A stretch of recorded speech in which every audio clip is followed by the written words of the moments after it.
every year we have birthdays of various people, and every year we make a vow that this year I will not do this or I will not do that.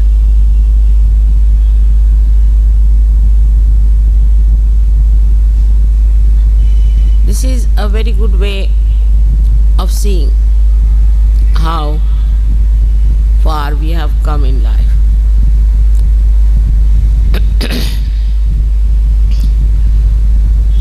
Many people who really have achieved a very great height in their spiritual life did not need a birthday, but every day they felt it's a birthday to start.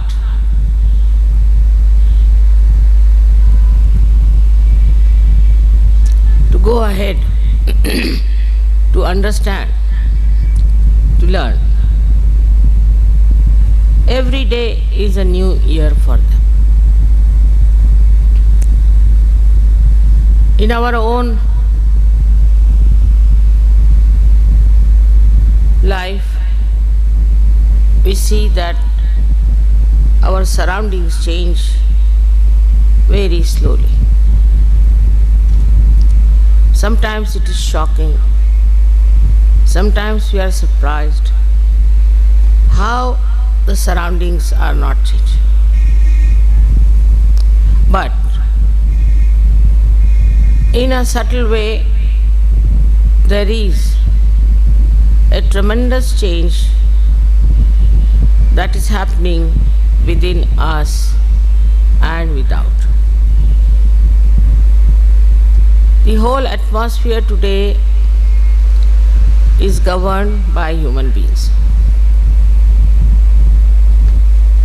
I don't know how far Param Chaitanya works it out,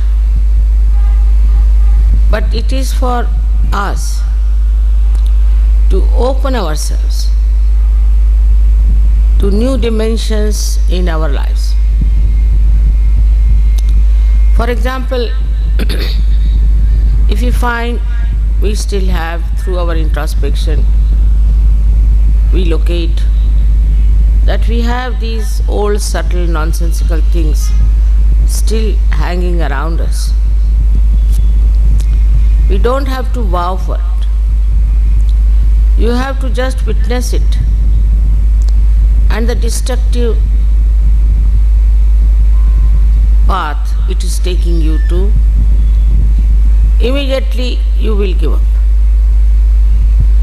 You don't have to worry as to put a vow upon yourself, because now you are samarth, meaning now you are absolutely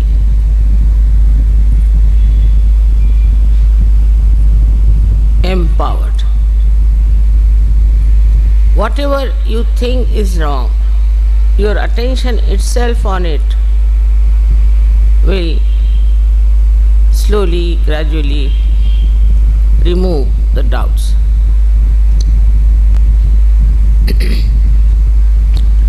About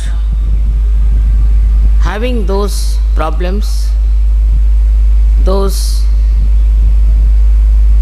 connections, conditions and ego that are lingering still, definitely you will drop them. With your attention, it will run away. Then you will realize that every day your attention is getting purified, getting powerful, getting compassionate. Normally, whatever reaction you have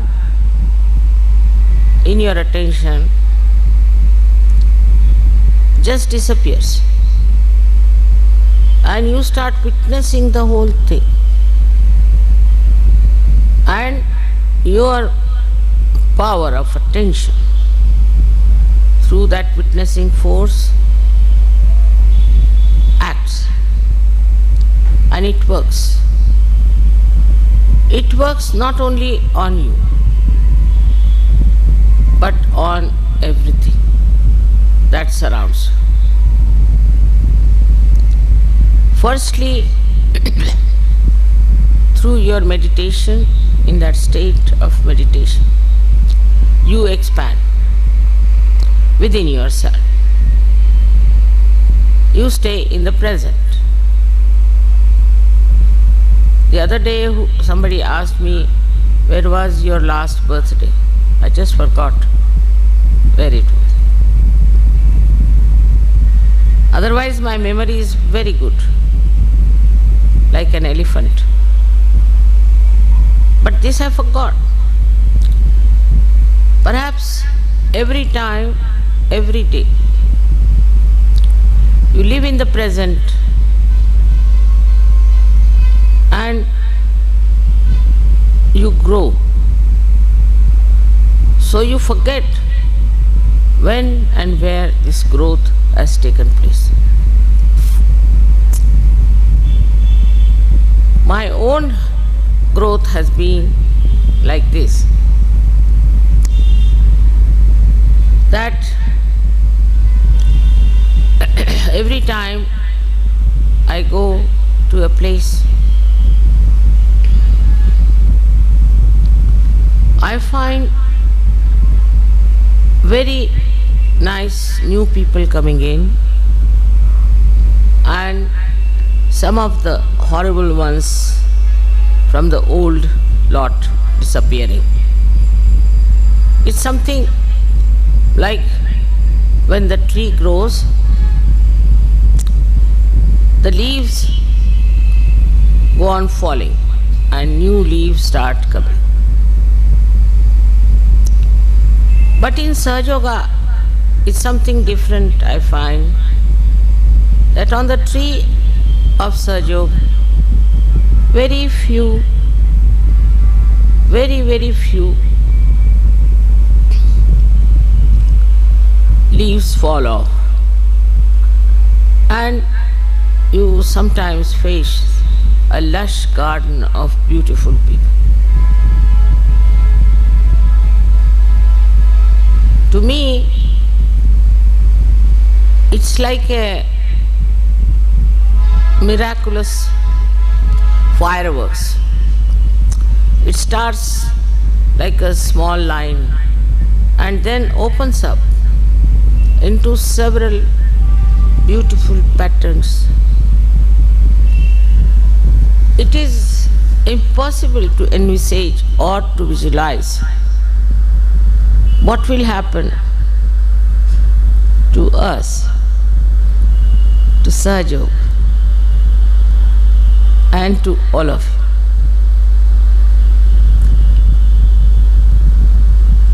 I have never learned to imagine things, but the vision that you see is really remarkable, is very remarkable. That I see all Sahaja Yogis drenched in divine love and expressing themselves in a very beautiful and very deep manner. This when comes in, that really makes your attention absolutely enwrapped in such divine bliss that you forget that moment. One of those moments are when you celebrate my birthday. I even forget how many years I've lived on this earth. Some Sometimes I say I am 73, sometimes I say I am 70. I just don't know. Because as I told you, it does not leave any mark of time, of date, of years in that blissful state. As if sometimes you can think that you went to see something very beautiful like Taj Mahal without knowing what it is. And suddenly you find such a beautiful building. Unexpectedly, you just get blindfolded, as they say. In Hindi say awak. You don't know how to express. You become speechless. And invariably you'll find that time you'll forget the time. You will forget how you came there. All the story behind all that finishes off as soon as you see the reality of the vision. This reality of the vision is something beyond even my thinking and imagination. I cannot even now sometimes believe that there are so many Sahajogis who have got this subtle knowledge.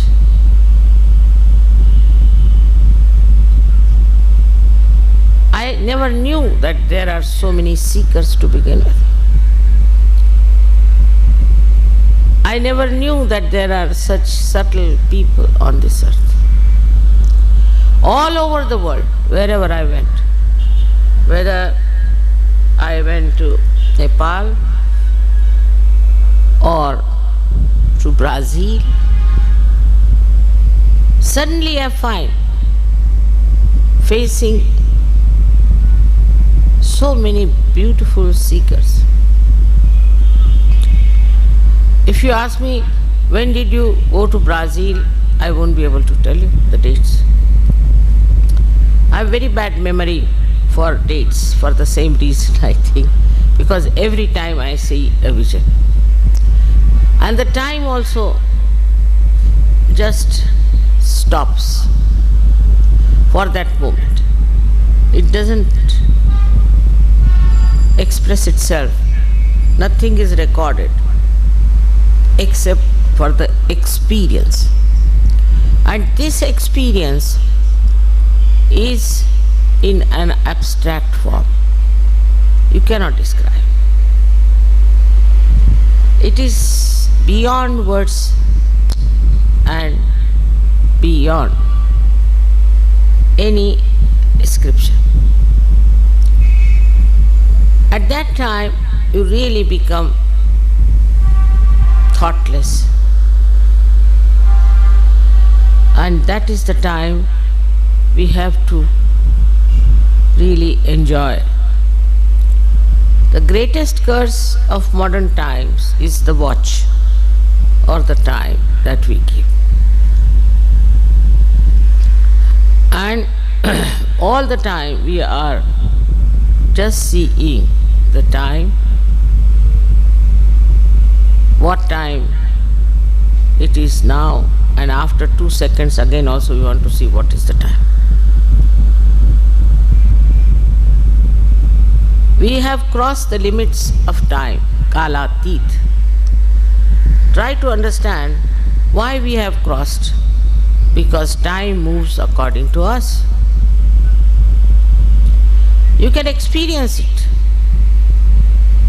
The other day I was coming from Delhi, and in my household everybody seems to be very particular about time.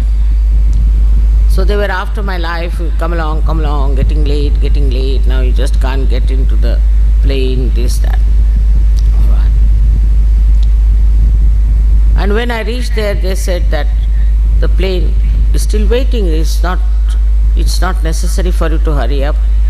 it will take at least 15-20 minutes for you to go. So, also this name of airport makes people really jumpy, I should say. They have to go to the aeroplane means as if some war is there, or I don't know what it is. So far, luckily, I have never missed a plane, never missed a train in my lifetime. Though I travel, I think, quite a lot. I've every time found invariably that the plane itself is waiting for me. It won't leave. Like, I'll give you a very interesting example today, if you are relaxed. We were in Praha and we were supposed to go to Poland via, again same thing happens to me with experience that, via Vienna. We had a very great Sajogi with us who told me that the plane will be leaving at 11 o'clock. And from the airport he rings me up, no, the plane is leaving at 9:30. If I want, I can be ready in 5 minutes or I can take 2 hours, depends on. So I was ready, I just jumped into the car, we reached the airport. But we were late by 15 minutes and the ground lady started shouting at me at the top of her voice, "You people, you are VIPs, you are this, you are that," all kinds of things she said to me. And this Sajuki could not bear it. And he felt that it was his mistake. He told me a wrong time. That's why this lady is shouting at my mother. He couldn't bear it. He was very unhappy.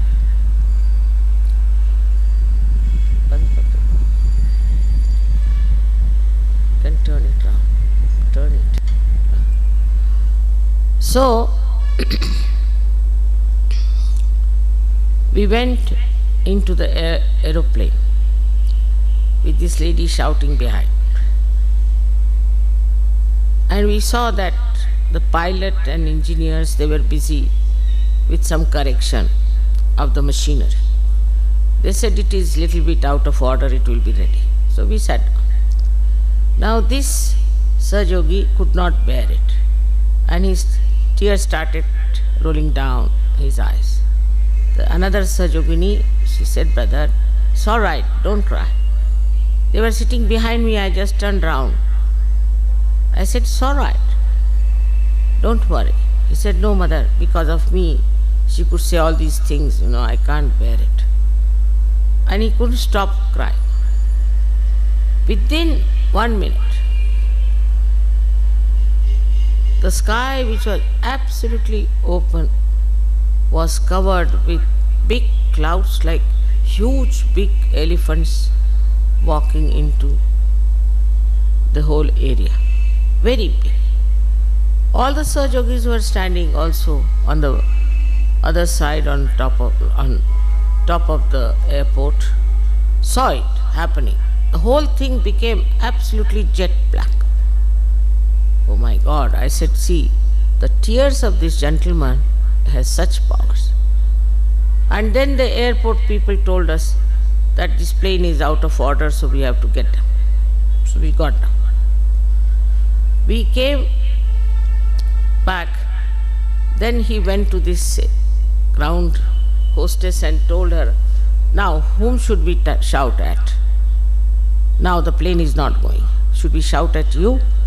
How dare you shout at my mother?" and all those things. But all the people there at the airport who were still under the same regime style got such a fright. The manager himself walked to me, he said, "For your plane, it's still 5 hours, and if you want out, we can give you permission, all of you can go out." And he took me by a special way. I couldn't understand this reaction. So I went out and we did some shopping or something, and when we came back, we were surprised. All the airport was rather stunned by us. And when I walked, that was the only plane that was leaving. All the traffic had stopped except for this plane. And when we walked down to board the plane, the gentleman who was there said, "Mother, can you help me?" I said, "How?" "I have got a terrible back pain." I said, "How can I do it?" Then one lady walked in to say, "Mother, please, I have pain in my shoulder. Can you put your hand on that?" I just put my hand on her shoulder. She said, "I'm feeling all right." She started lifting her arm. Then I thought I better now take to the aeroplane. When I was walking, the same gentleman came to me. He said, "Why not put hand on my back?" I said, "I have to board the plane." He said, "I'll walk with you. You just put your hand on my back. I'm sure I'll be all right." And we walked together about 2 minutes or so. He said, "I'm all right." The whole atmosphere changed. It was such a tremendous effect on these people who have been under a regime and have been really military-like, and the whole treatment was so funny. The whole thing changed in such a short time. And I was amazed how the tears of this Sahajogi has worked this wonder. Now imagine a moment when tears started rolling his eyes. That moment just manifested a big drama. And ultimately what you find is that the people at the airport became extremely humble and respectful. So, when we start thinking of time and time and time, we have to understand that time is our slave. We are not slaves of the time. There are 1001 stories I can tell you how, by delaying in a place, by getting late in a place, by not caring for the time, I have seen such beautiful manifestations, such beautiful dramas, the art of the divine power, that I was amazed how people worry so much about the time. If time is really necessary, if we are all watching our time every year as our birthday, and if you think that time is very important, it is in a way.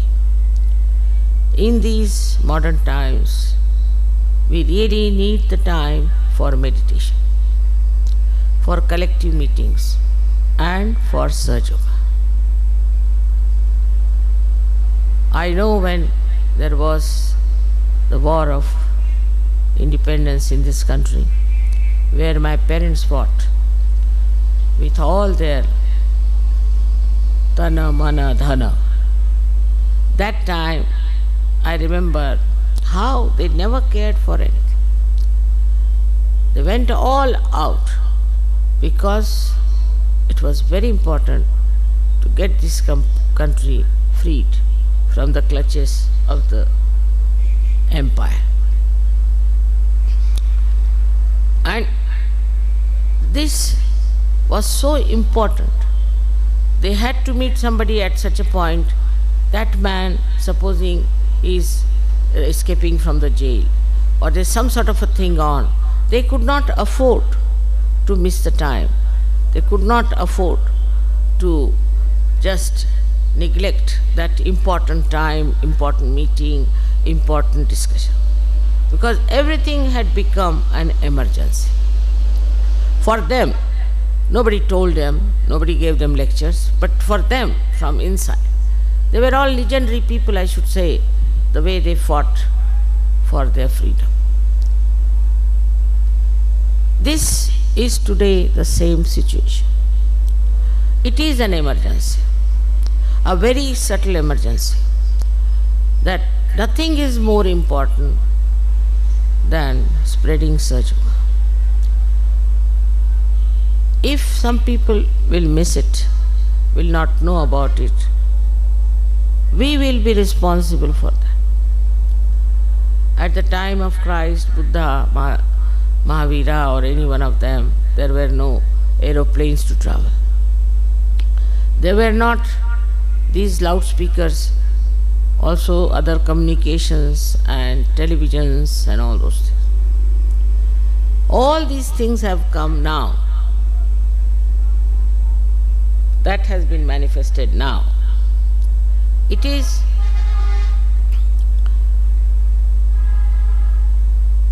the work of Paramachaitan.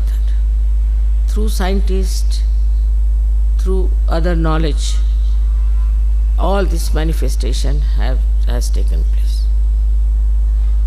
Also, these people didn't have to face people. So many, nor did they were supposed to give realization to people in such a big number. So all these inventions,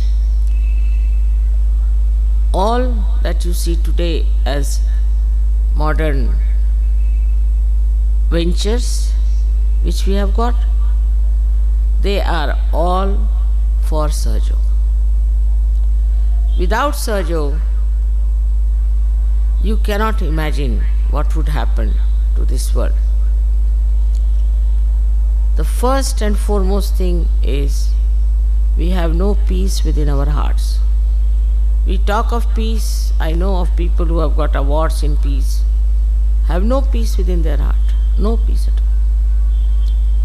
Unless and until we human beings have peace, there cannot be peace in the whole world. It is we who create wars. It is we who do all kinds of violence. It is we ruin the possibility of people getting into the kingdom of God. So, peace can be only achieved by establishing peace in the hearts of the people. And that is only possible that you achieve the state of thoughtless awareness. You remain in the present. And there, where you will be amazed, you will be standing like a rock, because you will have reality in your hand. You can work out the way you like. Actually, I don't work out anything whatsoever. Really, you may say you do this and you do that. I don't. It's the Paramachaitanya which works it. In the same way, it will work for you also. But you must have faith in yourself and absolute faith in Sahaja. Absolute. That's the only way we can achieve this, that many people, most of the people of the world, I wouldn't say all of them, rather difficult to say that, but may be possible, should enter into the kingdom of God with us. That's the most important thing, more than all these worldly things and more than all these nonsensical things. So the attention should be how many people we are going to bring to Sahaja, how many we are going to save,